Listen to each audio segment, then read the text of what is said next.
Estamos con el doctor Dorivar Ruiz Díaz de la Universidad Estatal de Kansas. En cuanto al manejo de nutrientes para lograr mejores rendimientos de maíz, usted remarcaba la importancia del análisis de los suelos. ¿Cómo se realiza desde su universidad y en la región agrícola en la que trabaja?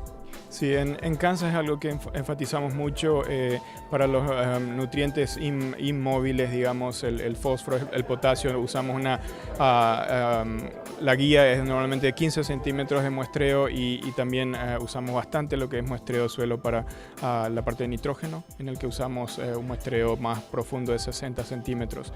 Es un sistema que funciona muy bien para nosotros en Kansas, sobre todo en la parte más árida, donde tenemos menos pérdida de nitrógeno, y el muestreo para nitrógeno funciona bastante bien, sobre todo para el trigo, también para el maíz.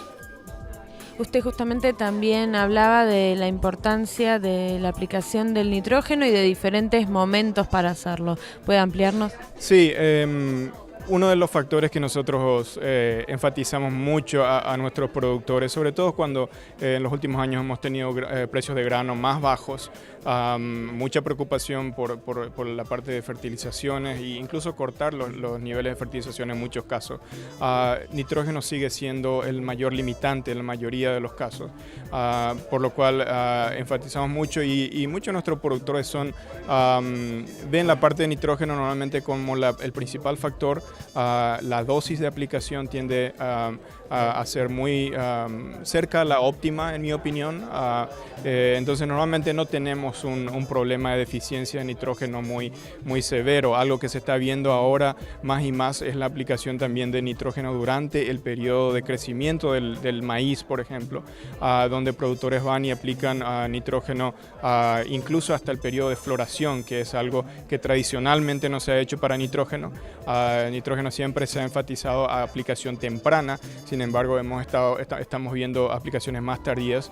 Un poco de eso debido también a las mejoras, cambios que han habido en la genética del maíz, que favorece la absorción de nitrógeno mucho más tarde en la temporada. Entonces, mucho en cuanto a dosis adecuadas, pero también momentos de aplicación, como así también el método de aplicación y el uso incluso de algunos aditivos para mejorar la eficiencia de nitrógeno. Respecto a las fertilizaciones de arranque, ¿cuáles son los paquetes que se recomiendan? Sí, en el caso nuestro usamos bastante fertilizantes de arranque, principalmente enfocados a fósforo, cantidades pequeñas de fósforo al momento de la siembra, pero también nitrógeno va muy de la mano para nosotros, sobre todo para maíz, y mucho de eso viene por las condiciones nuestras, que tenemos primaveras más con temperatura de suelo más bajas, mineralización y disponibilidad de nitrógeno tiende a ser obviamente más bajo, y sobre todo si el productor va a hacer una aplicación fuerte de nitrógeno después de la siembra, ese arranque inicial, germinación y llevar ese cultivo hasta, por ejemplo, B6, 6 hojas de periodo de crecimiento necesita de un fertilizante de arranque. Entonces esta combinación de nitrógeno y fósforo es bastante popular. Algo que estamos viendo mucho también en últimos años, tenemos más y más casos de deficiencia de azufre y algunos casos micronutrientes, y una forma muy eficiente de aplicar estos nutrientes normalmente es con fertilizantes de arranque, ya que se aplica al momento de la siembra a dosis más bajas y en proximidad a la planta.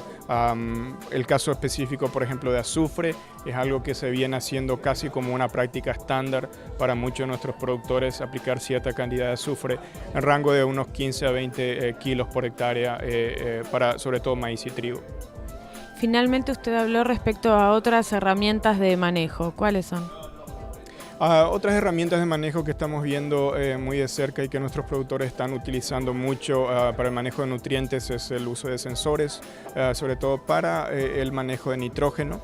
Es algo que está tomando bastante auge, y eso también combinado con la disponibilidad de equipos para poder aplicar un poco más tarde en el periodo de crecimiento, es decir, poder entrar al campo con maíz un poco más alto y poder aplicar fertilizante a esa etapa. Entonces esa combinación con el uso de sensores, uno puede hacer un poquito más un ajuste, digamos, de las dosis durante el periodo de crecimiento.